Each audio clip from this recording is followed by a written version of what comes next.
مصر دی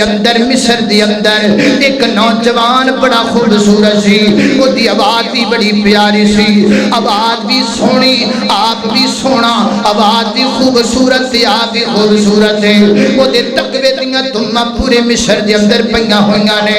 اذان کہندا تے لوگ رک کر کو دی اذان دی آواز سنیا کر دے، وہ دو سپیکر تے ہویا نہیں سن کر دے، ایک کچھا چبوترہ دے کھلو کر کے اذان کیا کر دا، ایک دن اذان کہن وقت چڑھیا تاں ورطان جدو پہنچیا تے کھڑا ہو کر کے اذان کہندہ ہے، اذان کہندیا کہندہ ہے حی علی الصلاۃ کیا ہے تے نظر پئیے تھلے جناب عیسائیاں دا کھارے، عیسائیاں دی ایک جوان بچی جناب بیٹھی ہے سین دی اندر، بڑی خوبصورت لڑکی دے چہرے تے نظر پہ گئی، بے خبدے نالو دے حسن دا سیر ہو گیا، بے خبدے نالو دے حسن دا غلام ہو گیا، اذان مکمل کیتی ہے، نماز بھی نہیں پڑھی تے سیدھا دا گھر چلا گیا، دروازہ کھٹکھٹایا،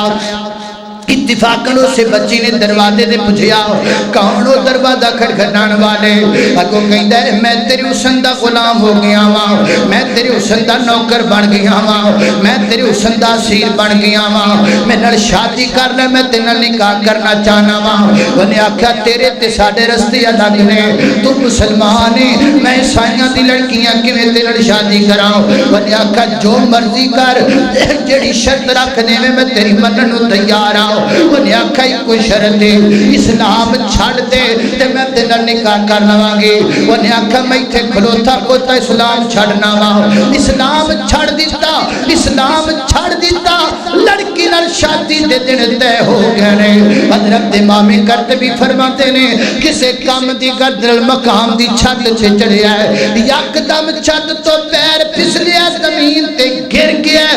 مر گیا، نہ ادھر کے رکھے نہ ادھر کے سنم، نہ خدا ہی ملا نہ وصال سنم، نمازاں بھی گئیاں، اذاناں بھی گئیاں، تہجداں بھی گئیاں، نیکیاں بھی تباہ ہو گئیاں، محبوبہ بھی نہ مل سکی، اور جن جسم سے اپنی مرضی چلائیے اور دی دنیا بھی تباہ ہو گئی ہے، اور دی آخرت بھی تباہ ہو گئی ہے۔